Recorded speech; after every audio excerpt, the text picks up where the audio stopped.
il messaggio è assolutamente quello, di ritirare le dimissioni, perché Castelfranco ha bisogno di un sindaco e ha bisogno quanto prima di tornare ad essere amministrata, con persone nel pieno delle proprie funzioni.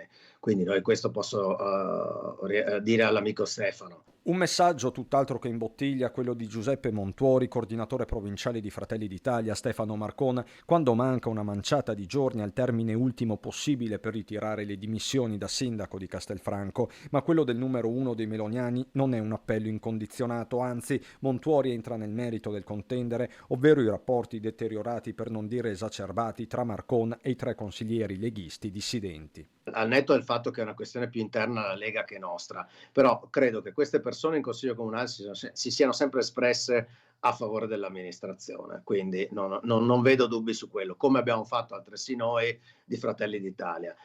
La compagine è quella che è stata votata dagli elettori, che hanno votato anche dei simboli di partito, non dimentichiamocelo, non hanno votato delle liste civiche, hanno votato simboli di partito e persone, che poi sono state elette per adempiere al loro mandato elettorale anche sulla base di un programma che era quello del centrodestra. Altre maggioranze quindi non paiono possibili. Il riferimento va alle aperture fatte allo stesso Marcon dal gruppo di opposizione Punto d'incontro vicino a Carlo Calenda. Il punto di caduta è squisitamente politico. Se poi dovessimo rilevare che qualcuno ritiene che questo programma è interessante anche per loro e che non è stato eletto nel centrodestra, ma che volesse votare istanze opposizione al centrodestra, ben venga, non è mai sbagliato allargare la maggioranza. Diverso è eventualmente usare soggetti terzi per fare da stampella ad un'amministrazione che potrebbe serenamente stare in piedi sulla base della compagine che è quella che è stata eletta nel 2020. Resta il fatto che a Castelfranco il tempo stringe, più passano i giorni, più sarà difficile nel caso di rottura capire chi rimarrà con il cerino in mano.